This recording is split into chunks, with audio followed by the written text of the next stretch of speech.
ನಮಸ್ಕಾರ ಸ್ನೇಹಿತರೆ, ನಾನು ಡಾಕ್ಟರ್ ಅರುಣ್ ಕುಮಾರ್. ತುಂಬಾ ಜನ ತಾಯಂದ್ರು ಕಂಪ್ಲೇಂಟ್ ಮಾಡ್ತಾರೆ ಮಗು ಏನು ತಿನ್ನಲ್ಲ ಅಂತ.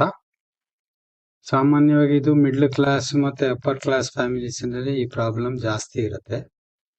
ಹೀಗೆ ಕರ್ಕೊಂಬರೋ ಮಕ್ಕಳೆಲ್ಲ ಗುಂಡ್ಗೆ ದಪ್ಪಕ್ಕೆ ಚೆನ್ನಾಗೇ ಇರ್ತಾರೆ, ಯಾವ ಸಮಸ್ಯೆನೂ ಕಾಣಲ್ಲ.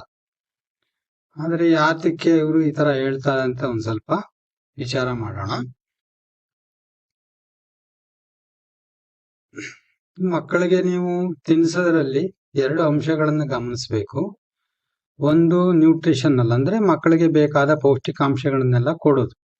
ಪ್ರೋಟೀನು, ಕಾರ್ಬೋಹೈಡ್ರೇಟು, ಮಿನರಲ್ಸ್, ವೈಟಮಿನ್ಸ್ ಇದನ್ನೆಲ್ಲ ಕೊಡಬೇಕು ಮಕ್ಕಳಿಗೆ. ಇನ್ನೊಂದು ಏನಂದ್ರೆ ಎಮೋಷನಲ್, ಒಂದು ಭಾವನಾತ್ಮಕ ಸಂಬಂಧ. ಮಗುಗೆ ಬರೀ ಆಹಾರ ಕೊಟ್ರೆ ಸಾಲದು, ಅದ್ರ ಜೊತೆ ನಿಮ್ಮ ಪ್ರೀತಿನೂ ಬೇಕು. ಆ ಪ್ರೀತಿ ಎಷ್ಟು ನೀವು ಕೊಟ್ರು ಕೂಡ ಮಗುಗೆ ಒಂದೊಂದು ಟೈಮ್ ಅದು ಸಾಕಾಗಲ್ಲ. ತುಂಬಾ ಡಿಮ್ಯಾಂಡ್ ಮಾಡ್ತಾರೆ ಮಕ್ಕಳು, ತಂದೆ ತಾಯಿಗಳು ಪ್ರೀತಿ ಮಾಡ್ಬೇಕು ಅಂತ. ಇದು ಒಂದೊಂದ್ ಟೈಮ್ ನಮ್ಗೆ ಈಗ ಇಬ್ರು ಕೆಲ್ಸಕ್ಕೆ ಹೋಗ್ತಾ ಇದ್ರೆ ಗೊತ್ತಾಗುತ್ತೆ. ತಂದೆ ತಾಯಿಗಳೇನ ಮನೆಗೆ ಸಾಯಂಕಾಲ ಬರ್ತಿದಂಗೆ ಮಕ್ಳು ಒಂದೊಂದ್ ಟೈಮು ಒಂಥರ ಹುಚ್ಚುಚ್ಚಾಗಿ ಆಡಕ್ ಶುರು ಮಾಡ್ತಾರೆ. ಬರೋದು, ಅವ್ರನ್ನ ಹೊಡೆಯೋದು, ಚಿವುಟೋದು, ಏನೇನೋ ಮಾಡ್ತಾರೆ. ಅದ್ ಯಾಕೆಂದ್ರೆ ಅಷ್ಟು ಹೊತ್ತು ಅವ್ರು ನೋಡಿರ್ಲ್ವಲ್ಲ, ಅದಕ್ಕೋಸ್ಕರ ಮಕ್ಳು ಆತರ ಮಾಡ್ತಾರೆ. ಅದರಿಂದ ಇದನ್ನು ನೀವು ಅರ್ಥ ಮಾಡ್ಕೊಳ್ಬೇಕು. ಮಕ್ಕಳಿಗೆ ನೀವು ಬರೀ ಆಹಾರ ಅಲ್ಲ ಕೊಡೋದು, ನೀವು ಪ್ರೀತಿನೂ ಕೊಡ್ತಾ ಇದ್ದೀರಾ. ಇದನ್ನು ನೀವು ಗಮನದಲ್ಲಿ ಇಟ್ಕೊಳ್ಬೇಕು. ತುಂಬಾ ತಾಯಂದ್ರಿಗೆ ಸ್ವಲ್ಪ ತಾಳ್ಮೆ ಕಡಿಮೆ. ಈಗ ಒಂದು ಚಿಕ್ಕ ಮಗು, ಈಗ 6 ತಿಂಗಳವರೆಗೂ ಮಗು ಬರೀ ಹಾಲು ಕುಡಿತಾ ಇರುತ್ತೆ. 6 ತಿಂಗಳು ಆದ್ಮೇಲೆ ನೀವು ಬೇರೆ ಏನಾದ್ರು ಆಹಾರ ಕೊಡ್ಬೇಕು. ಈ ಆಹಾರ ನೀವು ಕೊಡಕ್ ಶುರು ಮಾಡಿದಾಗ ಮಗು ಅದನ್ನ ನುಂಗೋದನ್ನ ಅಭ್ಯಾಸ ಮಾಡ್ಕೋಬೇಕಾಗತ್ತೆ. ಮಗು ಕಲಿಯೋವರೆಗೂ ಬಾಯಿಂದ ಒಂದ್ ಸ್ವಲ್ಪ ಹೊರಗಡೆ ಬರ್ಬೋದು ನೀವು ಕೊಟ್ಟಿದ್ದ ಆಹಾರ. ಅದಕ್ಕೆ ತುಂಬಾ ಗಾಬರಿ ಆಗೋ ಅವಶ್ಯಕತೆ ಏನಿಲ್ಲ. ಒಂದು ಚಿಕ್ಕ ಸ್ಪೂನ್ ಅಲ್ಲಿ ನಾಲ್ಗೆ ಮಧ್ಯದಲ್ಲಿ ಇಡಿ, ತುಂಬಾ ಹಿಂದೆನೂ ಇಡಬೇಡಿ, ತುಂಬಾ ಮುಂದೆನೂ ಇಡಬೇಡಿ.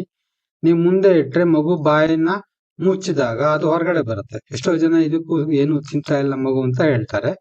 ಮಗು ಸ್ವಲ್ಪ ಅಭ್ಯಾಸ ಆಗ್ಬೇಕು. ಅದು ನಾಲ್ಗೆ ಇರೋದನ್ನ ಹಿಂದಕ್ಕೆ ತಳ್ಳಬೇಕು. ಅದು ಹಿಂದಕ್ಕೆ ಹೋದಾಗ ಅದು ಒಂದು ರಿಫ್ಲೆಕ್ಸ್ ಶುರು ಆಗುತ್ತೆ, ಅವಾಗ ಒಳಗಡೆ ಹೋಗುತ್ತೆ.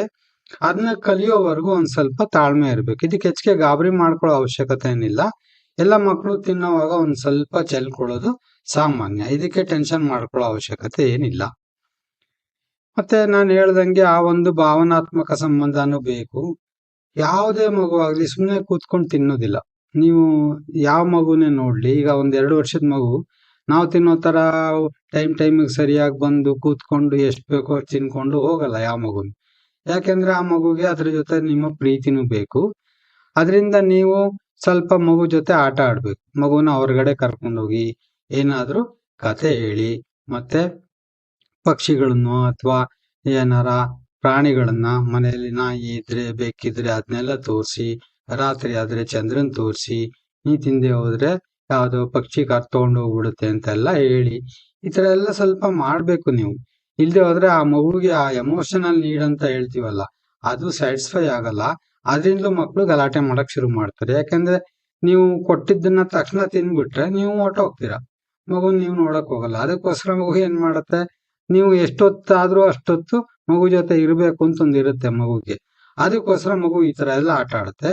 ನೀವು ಒಂದ್ ಸ್ವಲ್ಪ ಆಟ ಆಡಿ, ಅದಕ್ಕೆ ಗಾಬರಿ ಮಾಡ್ಕೊಳ್ಳೋ ಅವಶ್ಯಕತೆ ಏನಿಲ್ಲ. ಜೊತೆಗೆ ಒಂದ್ ಸ್ವಲ್ಪ ಆಟ ಆಡಿ, ಹಾಡು ಹೇಳಿ, ಏನಾರ ಈ ತರ ಮಾಡಿ ಮಗು ಹೋಗಿ ಎಲ್ಲಾರ ಟೇಬಲ್ ಕೆಳಗಡೆ ಅವಸ್ಕೊಳ್ಬಹುದು, ಸೋಫಾ ಕೆಳಗಡೆ ಅವಸ್ಕೋಬಹುದು. ನೀವು ಹೋಗಿ ಒಂದ್ ಸ್ವಲ್ಪ ತಿನ್ನಿಸ್ಬೇಕು. ಇದೆಲ್ಲ ಮಾಡ್ಬೇಕು. ಸ್ವಲ್ಪ ಈಚೀಚೆಗೆ ಈ ಒಂದು ಕಾಮನ್ ಸೆನ್ಸ್ ಅನ್ನೋದು ಸ್ವಲ್ಪ ಕಡಿಮೆ ಆಗ್ತಾ ಇದೆ. ಇದು ನಾವೆಲ್ಲ ಹಿಂದೆ ನೋಡಿದ್ವಿ, ನಮ್ಮ ಪೂರ್ವಿಕರೆಲ್ಲ ಈಗ ಅವರ ಮೊಮ್ಮಕ್ಕಳನ್ನೆಲ್ಲ ತಿನ್ನಿಸ್ಬೇಕಾದ್ರೆ ಈ ತರ ಎಲ್ಲ ಮಾಡ್ತಾ ಇದ್ರು. ಅದು ಒಂದು ಅವ್ರಿಗೆ ಒಂದು ಸಮಸ್ಯೆ ಅಂತ ಅನಿಸ್ತಾ ಇರ್ಲಿಲ್ಲ. ಇತ್ತೀಚೆಗೆ ಸ್ವಲ್ಪ ಜಾಸ್ತಿ ಆಗಿದೆ. ಇದಕ್ಕೆ ಒಂದು ಕಾರಣ ಏನಿರಬಹುದು ಅಂದ್ರೆ, ತಂದೆ ತಾಯಿ ಇಬ್ರು ಕೆಲ್ಸಕ್ಕೆ ಹೋಗೋದು, ಅವ್ರಿಗೆ ಬೇಗ ಕೆಲಸ ಮುಗಿಬೇಕು, ಮಗು ಎಷ್ಟು ಬೇಗ ತಿಂದ್ರೆ ಅಷ್ಟು ಬೇಗ ಅವ್ರು ರೆಡಿ ಆಗ್ಬೇಕು, ಈ ತರ ಎಲ್ಲ ಇರುತ್ತೆ. ಆದ್ರೆ ಮಗುಗೆ ಇದೆಲ್ಲ ಅರ್ಥ ಆಗಲ್ಲ. ಅದರಿಂದ ಸ್ವಲ್ಪ ಬ್ಯಾಲೆನ್ಸ್ ಮಾಡೋದ್ ಕಲ್ತ್ಕೊಳ್ಳಿ. ತುಂಬಾ ಗುದ್ದಾಡ್ಬೇಡಿ ಮಗು ಜೊತೆ, ತುಂಬಾ ಬಲವಂತ ಮಾಡೋ ಅವಶ್ಯಕತೆ ಇಲ್ಲ. ಸ್ವಲ್ಪನಾದ್ರೂ ಆ ಮಗು ಜೊತೆ ನೀವು ಆಟ ಆಡ್ಬೇಕು. ಅವಾಗ್ಲೇ ಆ ಒಂದು ಎಮೋಷನಲ್ ನೀಡ್ ಅಂತ ಹೇಳ್ತೀವಲ್ಲ, ಅದು ಸ್ಯಾಟಿಸ್ಫೈ ಆಗುತ್ತೆ. ಮಕ್ಕಳಿಗೆ ಯಾವಾಗ್ಲೂ ನೀವು ಫೋರ್ಸ್ ಮಾಡೋ ಅವಶ್ಯಕತೆ ಇರಲ್ಲ. ಎಲ್ಲಾ ಮಕ್ಕಳಿಗೂ ಹಸಿವು ಅನ್ನೋದು ಅವ್ರಿಗೆ ಎಷ್ಟು ಬೇಕೋ ಅಷ್ಟಿರುತ್ತೆ. ಈಗ ನಾವು ಹಸಿವಾದ್ರೆ ಹೋಗಿ ಊಟ ಮಾಡ್ತೀವಿ, ನಮ್ಗೆ ಎಷ್ಟು ಬೇಕೋ ಅಷ್ಟು ಊಟ ಮಾಡ್ತೀವಿ. ಮಕ್ಳಿಗೂ ಹಸಿವಿರುತ್ತೆ, ಹಸಿವು ಇಲ್ಲದೆ ಯಾರಿಗೂ ಇರಲ್ಲ. ಇದೆಲ್ಲ ನ್ಯಾಚುರಲ್ ಇನ್ಸ್ಟಿಂಕ್ಟ್ ಅಂತ ಹೇಳ್ತೀವಿ. ಮಕ್ಳಿಗೂ ಹಸಿವಿರುತ್ತೆ. ಯಾವ ಮಗುನು ಹೊಟ್ಟೆ ಹಸ್ಕೊಂಡು ಸುಮ್ನೆ ಇರಲ್ಲ. ಹಂಗಾಗ್ಬೇಕಾದ್ರೆ ಏನೋ ಒಂದು ದೊಡ್ಡ ಸಮಸ್ಯೆ ಇರಬೇಕು. ಎಮೋಷನಲ್ ಡಿಪ್ರೈವೇಶನ್ ಅಂತ ಹೇಳ್ತೀವಲ್ಲ, ಏನು ಮಗುನ್ ನೋಡ್ಕೊಳ್ಳಿ ಯಾರು ಇಲ್ಲ, ಆತರ ಏನಾರ ಆದ್ರೆ ಮಾತ್ರ ಹಂಗಾಗುತ್ತೆ ಹೊರತು ಮಕ್ಳಿಗೆ ನೀವು ಫೋರ್ಸ್ ಮಾಡಿ ಕೊಡೋ ಅವಶ್ಯಕತೆ ಖಂಡಿತ ಇಲ್ಲ. ಸ್ವಲ್ಪ ಆಟ ಆಡಿ ಒಂದ್ ಸ್ವಲ್ಪ ಹೊತ್ತು ಸುಮ್ನಾಗಿ ಅವಾಗ ಎಷ್ಟು ಬೇಕೋ ಅಷ್ಟು ಎಲ್ಲ ಮಕ್ಕಳು ತಿಂತಾರೆ. ಇನ್ನೊಂದು ಸಮಸ್ಯೆ ಸಾಮಾನ್ಯವಾಗಿ ಇದು ಮಿಡ್ಲ್ ಕ್ಲಾಸ್ ಅಪ್ಪರ್ ಕ್ಲಾಸ್ ಅಲ್ಲಿ ಏನಾಗುತ್ತೆ ಅಂದ್ರೆ, ಒಂದ್ ಮಗುನ್ ತಿನ್ಸಕ್ಕೆ ಮನೇಲಿ ಇರೋರೆಲ್ಲ ಬರೋದು, ತಂದೆ ತಾಯಿ ಜೊತೆ ಅಜ್ಜ ಅಜ್ಜಿ ಎಲ್ಲಾರು ಸೇರ್ಕೊಳ್ತಾರೆ. ಎಲ್ರು ಒಂದ್ ಸ್ವಲ್ಪ ತಿನ್ಸಕ್ ನೋಡ್ತಾರೆ. ಆ ಮಗು ಆ ಕಡೆಯಿಂದ ಈ ಕಡೆ ಹೋಗುತ್ತೆ, ಈ ಕಡೆಯಿಂದ ಆ ಕಡೆ ಹೋಗುತ್ತೆ. ಹಿಡ್ಕೊಳಕ್ ಎಲ್ರು ಓಡ್ತಾರೆ, ಒಬ್ರು ಹಿಡ್ಕೊಂಡು ಇನ್ನೊಬ್ರು ತಿನ್ಸಕ್ ನೋಡ್ತಾರೆ. ಇದು ಒಂದ್ ಸ್ವಲ್ಪ ನೀವು ಎಂಜಾಯ್ ಮಾಡಿ, ಅದ್ರಲ್ಲಿ ಏನ್ ತಪ್ಪೇನಿಲ್ಲ. ಆದ್ರೆ ಇನ್ನು ವಿಪರೀತ ಮಾಡಕ್ ಹೋಗ್ಬೇಡಿ. ನೀವು ಮಾಡಿದಷ್ಟು ಮಗು ಇನ್ನು ತಲೆಮಾರ ಜಾಸ್ತಿ ಆಗುತ್ತೆ. ಅದರಿಂದ ಹೆಚ್ಚು ಟೆನ್ಷನ್ ಮಾಡ್ಕೊಳ್ಬೇಡಿ. ಮತ್ತೆ ತುಂಬಾ ಒಂದ್ ದೊಡ್ಡ ಸೀನ್ ಕ್ರಿಯೇಟ್ ಮಾಡಬೇಡಿ. ಮಗುಗೆ ನೀವು ಫೋರ್ಸ್ ಮಾಡೋ ಅವಶ್ಯಕತೆ ಇಲ್ಲ. ಎಲ್ಲ ಮಕ್ಕಳು ಎಷ್ಟು ಬೇಕೋ ಅಷ್ಟು ಖಂಡಿತ ತಿಂತಾರೆ. ಇದನ್ನ ನೀವು ಎಂಜಾಯ್ ಮಾಡಿ, ಟೆನ್ಷನ್ ಮಾಡ್ಕೊಳ್ಳೋ ಅವಶ್ಯಕತೆ ಇಲ್ಲ.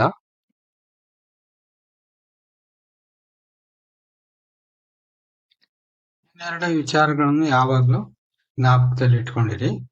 ಇವಾಗ ತಿನ್ನೋದಕ್ಕೆ ಏನೇನೋ ಸಿಗ್ತಾ ಇದೆ, ಬೇರೆ ಬೇರೆ ತರ ಚಾಕ್ಲೇಟ್ ಸಿಗುತ್ತೆ, ರೆಡಿ ಟು ಈಟ್ ಸ್ನಾಕ್ಸ್ ಅಂತ ಪ್ಯಾಕೆಟ್ ಅಲ್ಲಿ ಸಿಗುತ್ತೆ. ಅದನ್ನ ತಂದು ಅದನ್ನ ಪ್ಯಾಕೆಟ್ ಓಪನ್ ಮಾಡಿ ಹಂಗೆ ತಿನ್ಬೋದು.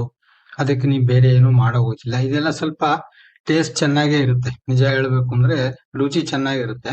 ಒಂದ್ಸಲ ತಿಂದ್ರೆ ಮಕ್ಳಿಗೆ ಮತ್ತೆ ಮತ್ತೆ ತಿನ್ಬೇಕು ಅನ್ಸುತ್ತೆ. ಮತ್ತೆ ತುಂಬಾ ಸಾಫ್ಟ್ ಡ್ರಿಂಕ್ಸ್ ಎಲ್ಲ ಸಿಗ್ತಾ ಇದೆ.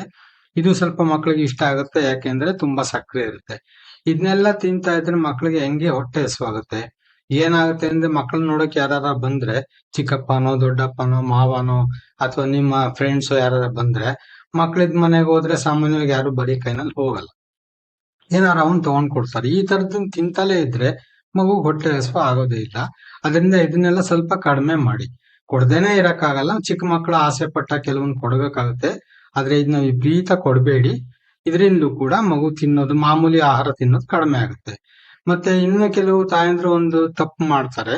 ಮನೆಗೆ ಯಾರ ಬಂದ್ರೆ ಅಥವಾ ಇವರು ಮಗುನ ಬೇರೆಯವ್ರ ಮನೆಗೆ ಕರ್ಕೊಂಡು ಹೋದ್ರೆ, ಅಯ್ಯೋ ಮಗು ಏನು ತಿನ್ನಲ್ಲ, ಅಡಿಗೆ ಒಂದ್ 2 ತುತ್ತು ತಿನ್ಸೋ ಅಷ್ಟೊತ್ತಿಗೆ ಸಾಕಾಗೋಗ್ಬಿಡುತ್ತೆ, 1 ಗಂಟೆ ಆಗುತ್ತೆ, ಈ ತರ ಎಲ್ಲ ಕಂಪ್ಲೇಂಟ್ ಮಾಡ್ತಾರೆ. ಮಗು ಇರೋವಾಗ ಈ ತರ ಏನು ಹೇಳ್ಬೇಡಿ. ಮಗು ಬಗ್ಗೆ ಯಾವಾಗ್ಲೂ ಚೆನ್ನಾಗ್ ತಿಂತಾನೆ ಅಥವಾ ಚೆನ್ನಾಗ್ ತಿಂತಾಳೆ, ಏನು ತೊಂದ್ರೆ ಇಲ್ಲ ಅಂತ ಹೇಳಿ.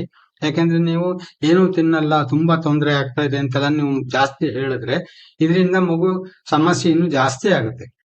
ಯಾಕೆಂದ್ರೆ ನೀವು ಮಗು ಬಗ್ಗೆ ಮಾತಾಡ್ತಾ ಇದ್ರೆ, ಹಿಂಗ್ ಮಾಡಿದ್ರೆ ನನ್ ಬಗ್ಗೆ ಮಾತಾಡ್ತಾರೆ ಅಂತ ಅದೇನೋ ಮಗು ಒಂಥರ ಖುಷಿ.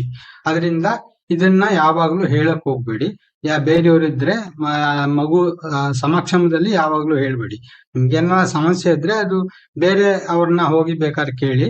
ಮಗು ಇದ್ದಾಗ ಈ ತರ ಯಾವ್ದು ಮಾತನ್ನು ಆಡ್ಬೇಡಿ.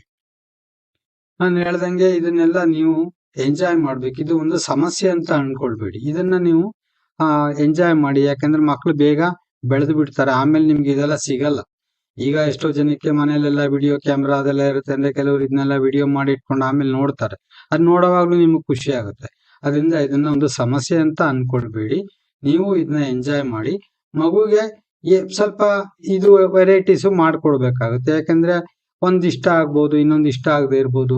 ಕೆಲವ್ರಿಗೆ ಏನಂದ್ರೆ ಮಗು ಇದನ್ನೇ ತಿನ್ಬೇಕು, ಈ ತರ ಇದೆ. ಇದೆಲ್ಲ ಅಷ್ಟು ಸರಿ ಅಲ್ಲ. ಯಾಕಂದ್ರೆ ಎಲ್ರಿಗೂ ಅವ್ರವ್ರದ್ದು ಇಷ್ಟ ಇರೋಂಗೆ ಮಕ್ಳಿಗೂ ಇರುತ್ತೆ. ನೀವು ಬೇರೆ ಬೇರೆ ತರದ ಆಹಾರವನ್ನು ಮಾಡಿ ಕೊಡಿ. ಅದು ಎಷ್ಟು ತಿನ್ನುತ್ತೋ ಮಗು ಅಷ್ಟು ಮಾತ್ರ ನೀವು ಕೊಡಿ. ಯಾಕೆಂದ್ರೆ ಒಂದು ಮಗು ಎಷ್ಟು ತಿನ್ನಕ್ಕಾಗುತ್ತೆ? ಈಗ 1 ವರ್ಷದ ಮಗು ನೀವು ತಿನ್ನುವಷ್ಟು ಖಂಡಿತ ತಿನ್ನಕ್ಕಾಗಲ್ಲ. ಅದರಿಂದ ಎಷ್ಟು ಬೇಕೋ ಅಷ್ಟು ಆ ಮಗು ತಿನ್ನುತ್ತೆ.